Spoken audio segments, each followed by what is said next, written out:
1959 පෙබරවාරි මාසයේ දවසක් රුසියාවේ යූරල් කඳුකරයේ අධික සීතල මැද දැකීම් බහුල කඳු නගින්න 9 දෙනෙක් Tamanගේ කූඩාරම ඇතුළතින් නිරාගෙන ඍණ 30ක උෂ්ණත්වයක් තියෙන හිම මතට පාවහන් පවා නැතිව දිව යනවා.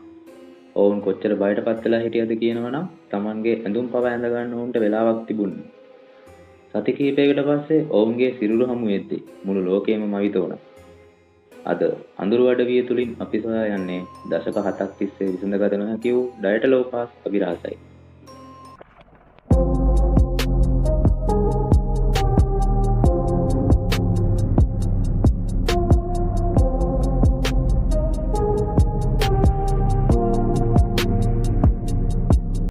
ඉගෝර් ඩයටලෝගේ නායකත්වයෙන් යුත් මේ කණ්ඩායම ඉතාමත් දක්ෂ පිරිසක්.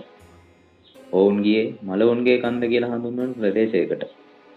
ඔවුන් ආපහු වෙන්න පරක්කු වෙද්දී රුසියානු රජය සෝදිසි මෙහෙයුම් ආරම්භ කළා. මුලින්ම හමු වුණේ ඔවුන්ගේ කූඩාරම. ඒක ඇතුළතින් පිහියකින් ඉරලා දාලා තිබුණා. හරියට මොකක් හරි බියකරු දෙයකින් බේරෙන්න කූඩාරම ඇතුලෙන් එළියට පැන්නා වගේ. ඒත් පුදුමය කියන්නේ කූඩාරමාවට කිසිම සටනක කලකුණක් තිබුණේ නැහැ. තිබුණේ මේ 9 දෙනාගේ පාසටහන් විතරයි. පළමු සිරුරු දෙක හමු වුණේ කූඩාරමේ ඉඳලා කිලෝමීටරයක් විතර ඈතින් තිබුණු ගසක් යට තිබිලා. ඔවුන් නැඳන් හිටියේ යට ඇඳුම් විතරයි.